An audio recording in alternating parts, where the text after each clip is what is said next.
email? What does it mean? Communication is the imparting or exchanging of information or news. The single biggest problem in communication is the illusion that it has taken place. Conversation is the oral exchange of sentiments, observations, opinions, or ideas. Forbes Books Radio presents The Conversation with Clinton M. Padgett. Joining me today on The Conversation is Joey Havens. Joey is a leadership expert, CPA, and author with a 30-year history of growing leaders and elevating others. He recently retired from Horn, a top 25 CPA firm where he served in multiple leadership roles since joining in 1984. He's known for challenging traditional business culture and advocating holistic leadership development. He believes in growing leaders faster through intentional sponsorship and bold transparency, a philosophy he shares in his latest book, Leading with Significance: How to Create a Magnetic People-First Culture. In addition to his weekly Be Better blog, he has co-authored 4 books and contributed to numerous white papers and industry articles, including Becoming the Firm of the Future, published by the AICPA. Beyond his work in leadership and culture, Joey serves on the board of Empower Mississippi and has been actively involved with organizations such as Make-A-Wish, Friends of Children's Hospital, and the JDRF. Joey, thanks so much for joining me today. Thank you, Clint. What a pleasure to be here with you. Appreciate that. Listen, I like to think of all the people who come on my show as superheroes, and all superheroes have an origin story. So what is yours? How did you get to be where you are today? Did you grow up thinking you wanted to be a CPA and write a book, or what? No. and I may ruin your streak here, Clint, because I'm certainly no hero.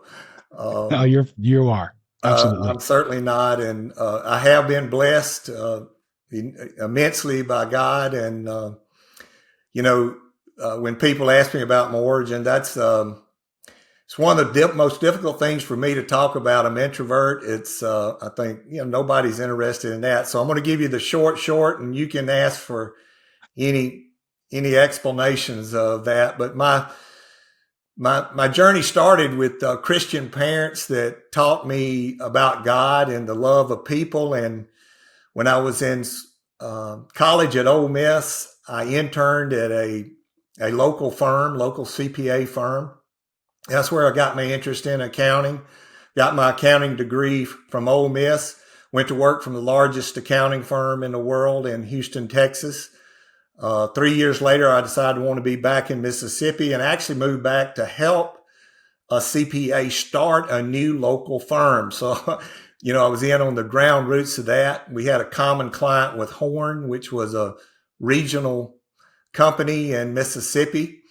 And I went to work there, and 39 years later, I retired from there, and I saw our firm grow from a Mississippi firm to a regional firm to a national firm, a top 50 firm, and a top 30 firm. So it's just been a heck of a journey. If you told me I was going to write a book about that journey and about the leadership and magnetic culture and people first, I would have said you were crazy. But when I got to the end of my journey in the fourth quarter here, really God wouldn't let me do anything else. And in fact, I kept postponing it. I kept saying, no, that's not really what I need to do. That's not really my purpose. And a friend from high school, long-term friend, but we don't keep up with each other a lot, but he sent me a present in the mail. When I opened it up, it was a pen. And in there was a note from him which said, I don't know what this is about. God put it on my heart to buy you this pen and send it to you. So I started the book the next morning, Clint. That's amazing. So I was going to ask you what inspired you, but you just answered that question. Yes. I found in my career, I kind of gravitated away from like tax and audit and really got into consulting. And when I got into consulting, I started teaching, people about consulting, other CPA firms and my clients. I started teaching leadership things. I can remember getting The Seeds of Greatness by Dennis Waitley. It just had such a big impact on me and helped me realize kind of what my purpose was. I became a lifelong learner, but my life purpose is to help people or inspire people to see and realize their full potential. And in this fourth quarter, it's grown to really inspiring leaders and organizations to prioritize people first and purpose second. I'm a big fan of that. In my world, I call it people and process, and I'm people first, process second. But yeah, 100% agree. Now, in the book, you mentioned quote unquote good enough culture. What is that, and why is it really good enough? Well, it's not good enough because if you look at let's look at Gallup and what it says about today's workplace.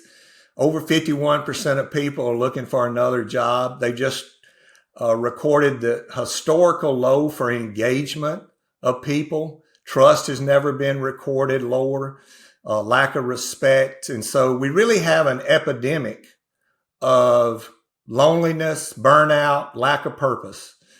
There's a book out tomorrow, mine, which did another big study on the U.S. workforce. Over 90% of people don't have enough meaning in their work. They need more meaning. They need to know why it matters. So we truly have an epidemic when it comes to workplace culture. And I've interviewed thousands of professionals now. And if I ask you about your culture, over 80% of them will say, we have good culture and we pay our people well. And they'll say it louder and louder. And yet we've got this epidemic and they've got turnover and they've got problems and they have low retention. But we all protect that. It's almost like our self-identity, especially for our leaders. They protect that. And so we're in denial about what good culture really is.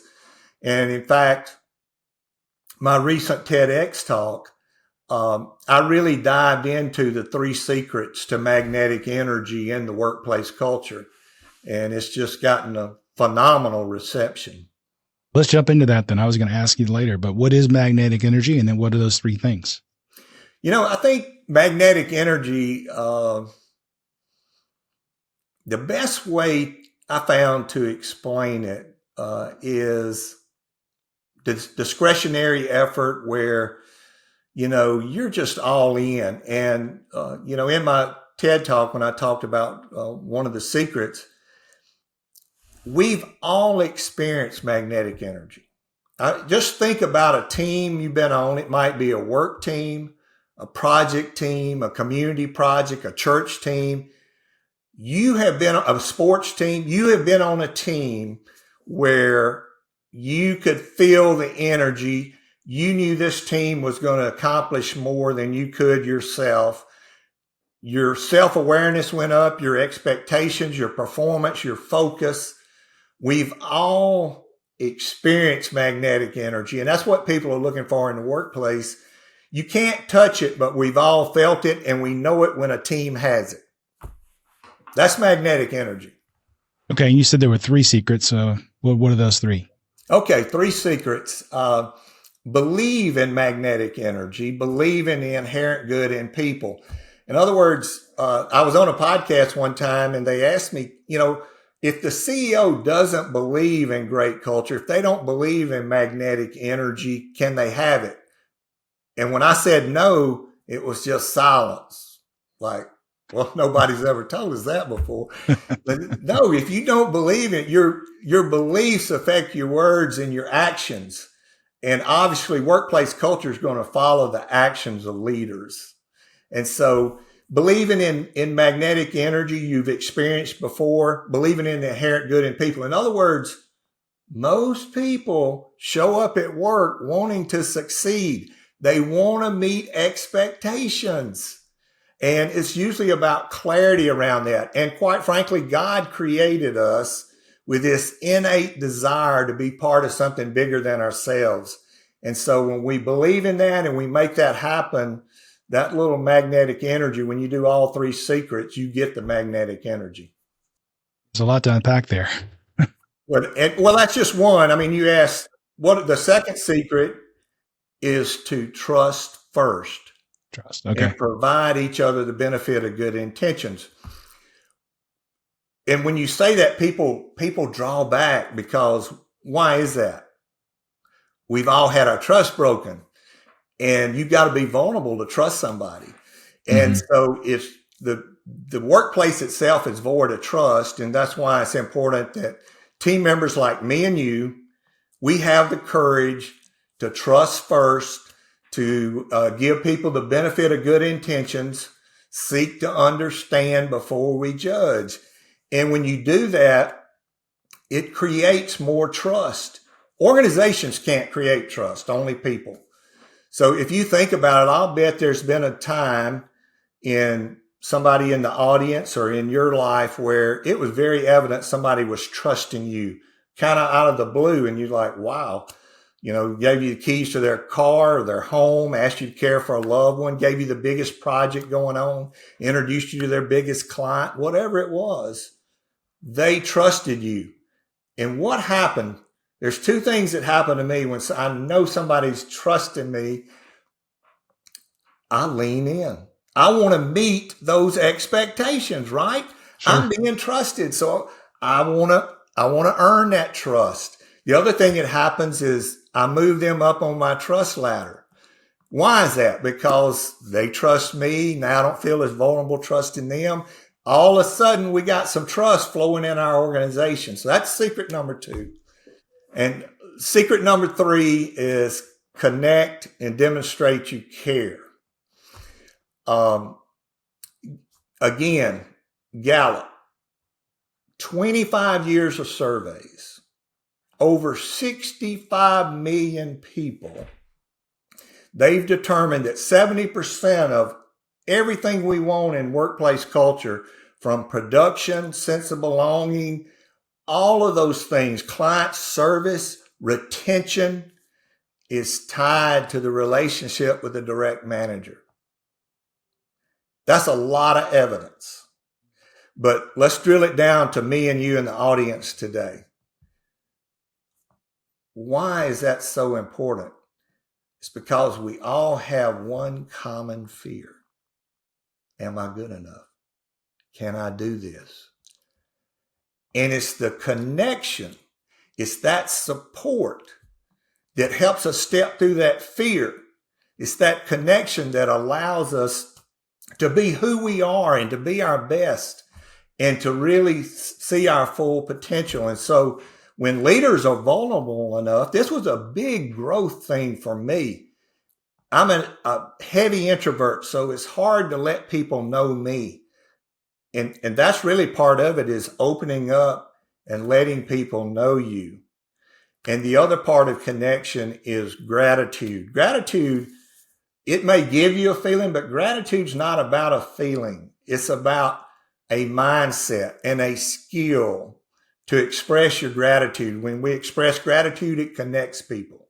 When we express gratitude, it helps us step through that fear. And the power of that is when people feel valued, they become more valuable. They lean in more. That's where you get your innovation, your focus, your engagement that everybody's hungry for. So it's those 3 secrets: believe, trust first, and connect, that creates the magnetic energy, the sense of belonging, and the trust that leads to full potential. I think the trust one is interesting because in the book you describe how that was actually you were one of the people put up to become the, I guess, managing partner at Horn. And the feedback you'd kind of heard through the cracks was that trust was an issue.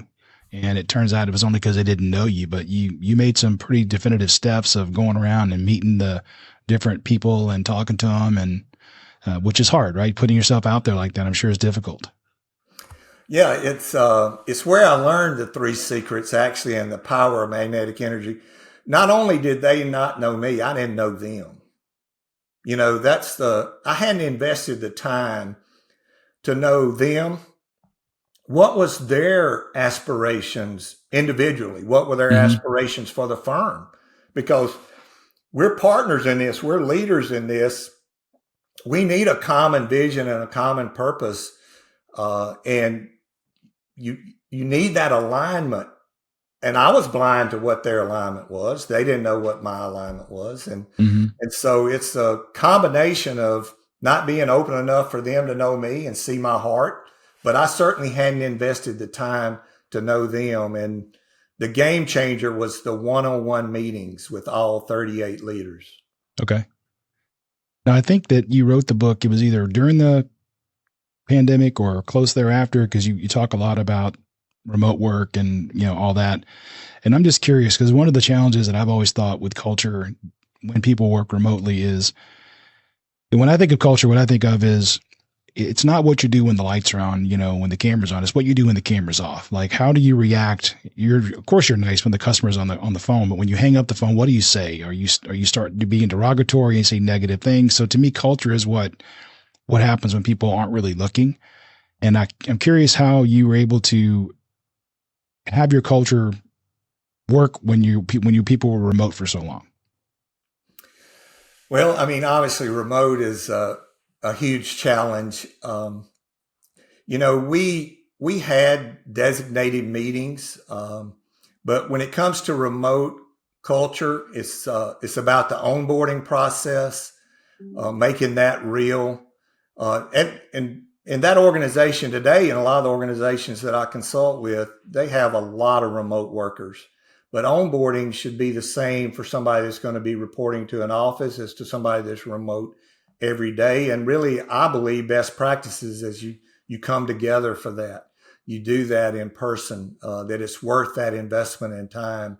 But in remote work, there's a lot of best practices out there, but it involves in the direct supervisor, investing the time to get to know that person. It's managing from a little different perspective also. In other words, if me and you are working in the same office, I kind of know the challenges you're faced with, even the technology challenges. But if you're remote, you've got challenges that I don't see. Yeah. And being open-minded enough to ask about that. Clint, what was your biggest challenge this week? What did you have to get past to get all of this done? What are you most proud of? And making sure, because what that does is convey what you're doing matters. You're not in the big building with the rest of us, but what you're doing matters. So I want to know, like, what did you take pride in this week? And here's why it did matter. This is what it allowed us to do. And so it's the very same principles that you apply in great culture, in leadership, where you show people appreciation and recognition. But you got to be more intentional. And the other best practice is having set check-in times. That routine makes a difference when you have remote workers. Yeah. I mean, you talk about that in the book, actually. You say, instead of saying, how's it going? You actually say what you said, which is, what was your biggest challenge this week? So really, it's not just superficial. It's actually trying to dig deep. And I think that matters because when, my earlier example I was really worried about are people that got hired during the pandemic and they don't know if I was working at your firm for 10 years and went remote, I know the culture, I know how it works, I know the people, but if I get hired during that period, I don't know anything. And it's got to be, I've got to figure out the culture on the fly. And so I think you're right. You got to have those, you got to be intentional. You got to have those face-to-face meetings when you can, and then have a regular meeting schedule, whatever that looks like. Yeah, I do believe that every team, for best practices, you plan some. We used to have a firm-wide meeting. We called it a leadership summit, and we brought everybody in once a year, just to be unified, to see that one team, to see how what you're doing matters and how we're moving the puck forward. Absolutely, we do the same. When I do project planning, we do global projects all the time, and we bring everybody together to plan the project. So we'll fly them around the globe to be together for the first 3 or 4 days. Because what we find is that the relationships and the understanding that gets established in those 3 or 4 days allow us to run the project for the next 2 years remotely. But we have to have that initial understanding of who we are as individuals and understand each other and then understand the project. And then my company is a lot smaller than Horn, but we do the same thing. We bring everybody together from across the U.S. once a year. Well, my company is now too, because it's one. Well, that's true. But I did like that in your book, the chapter "Make People Matter." Yeah, is a very, very great chapter. I appreciate that. Thank you. Good job on that. Well, we both think people matter, so that's important. And they do. I mean, and one of the things, back to the book itself, and it is about a journey, but it's, as you well know, having read it, it's about leadership and it's about the mistakes we made, how we corrected them, what we found out worked. But the reason, and again, this gets to my purpose now of inspiring leaders and organizations to go people first and purpose second, strategy third is the way I look at it, is that it takes courage and faith. It doesn't tie exactly to the bottom line when you start and all of those things, but hopefully that story and showing all the results of changing our turnover dramatically, our retention so much better, our recruitment, having exponential growth, having a few cheerleader clients to a ton of cheerleader clients, which again led to exponential growth. And we were able to match that growth with recruitment, from having okay profits to really soaring profits, where we were able to invest back into business and do bigger things. But all of that was results of one strategy. The one strategy was to create a magnetic people first culture. And we made that number one priority, and we told everybody in the firm that's our number one priority. And we reported on it every year, the initiatives that we had under that. Yeah, I mean, in the book, you even talk about, because I was surprised to read it, and you said, even though it resonated with me, it's a mistake to prioritize client service ahead of your own team and your employees. And so, and to me, that's counterintuitive to what a lot of people think, right? Client's always right. Client's number one. But if you're, I'm guessing, and let you finish the sentence, but I'm guessing that if you have good employees that are happy and understand what they're doing, you're going to end up with happier clients as well. Absolutely. That is the biggest pushback that I run into is, and I hear it all the time, and you heard it at Horn before we started our journey in 2011. If you walk down the halls, it was client service, client service, client service. And we were failing more than we were winning. And it's because people didn't feel like they mattered. When people know you care, they care. And when they have that, then they start to care about clients. And we truly went from a few cheerleading clients. There's always been clients that love the company. But when we got our culture right, we had a lot of raving clients that told other people. That's what led to the exponential growth. It led to our client experience and our client service being so much better because people understood this is how I fit into the puzzle, and I'm helping. They really could see, we called it the wise firm. That's what we called our culture. They could see I'm helping build a wise firm where it's not about having a dream job. It's about being in a team where you can make your dreams come true. Right.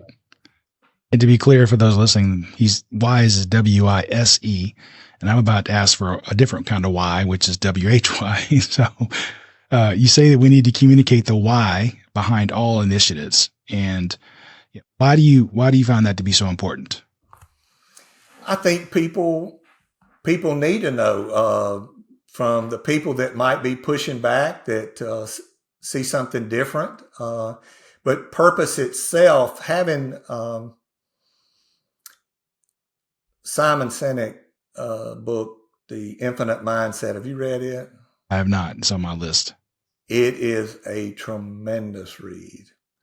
That book really lays out the story that we lived in, that we wanted to create value and really make a difference. And that started with our people first and then our clients. And when we focused on that and focused on our client promises and really worked on those things, good things happened. But it starts with people. It's people first every time. I don't know who gets credit for it. I've read a lot of different things, but culture eats your strategy for breakfast. And today, my saying is we live in an exponential world, and culture will devour your entire future if you don't get it right.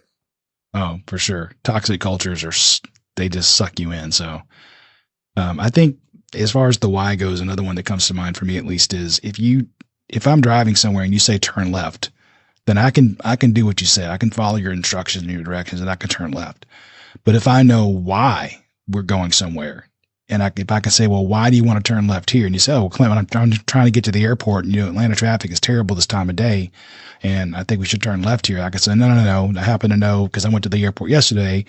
That road is closed to the airport, so we need to go right, actually, and we'll get there faster. So if you tell me why, then I can actually help get you where you want to go as opposed to just driving you around. So I think the why is super important for that reason as well. Oh yeah, that's a great point. It opens up the conversation for better ideas and better ways to do things. But people need to be connected, and leaders need to constantly remind us of what our overall purpose is. What's our infinite purpose and mission? And you actually, this is going to be my next question. You say you need to over communicate your message, and so why is that? Well, people hear it at different times. I mean, it was something that my communications staff really taught me is that, Joey, I know you said it. You don't want to say that again. You don't want to write it, but we're going to do it at least 6 times, and we're going to do it in different modes. We're going to do video. We're going to do it in the blog. You're going to give a talk. It's that repetition that people start to believe it. Well, it's not just the Kool-Aid of the day, the flavor of the day. The leadership is really focused on this. The consistency, I call it uncommon discipline. A lot of people say what they want. A lot of people have a sheet of, we want this and we want this to happen in our company. But to get there, that's really only part of the equation, understanding what you do want. The real hard part is having the uncommon discipline to be consistent and take a consistent path toward that goal, where you're making real progress. And that's evident in the things you write and you talk about in project management. Sure. You've got to make that progress and be committed to those different timelines and different deliverables, the collaboration between people, all of that making a successful project. Well, we open this podcast every week with the quote from George Bernard Shaw: "The single biggest problem with communication is the illusion that it has taken place." And for you guys at Horn, you felt so strongly about communication. If I recall, you actually had a full-time communications person, which I guess hadn't been the norm up until that point. No, it had not been. And we actually focused on internal communications. What do they need to be? What's effective? What do people look for, and how do they find it? So that, and I would say communication and leadership training for the next leaders are the 2 gaps I see the biggest in organizations, biggest gaps.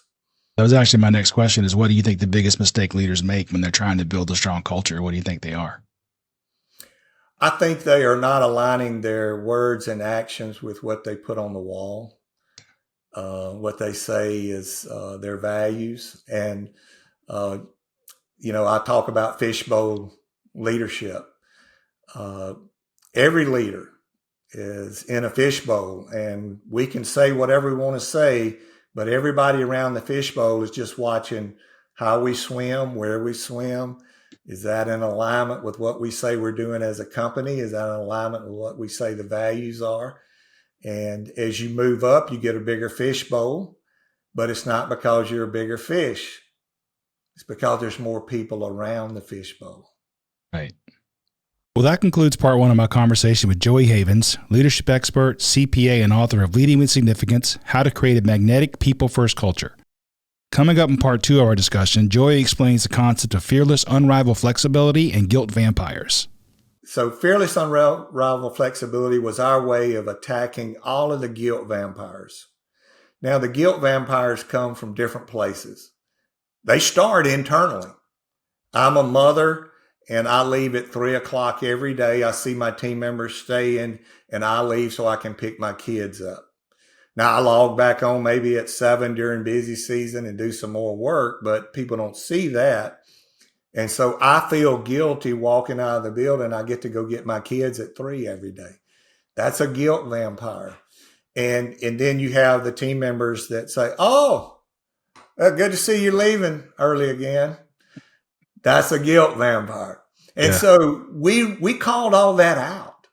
And that's why we came up with that fearless, unrivaled flexibility.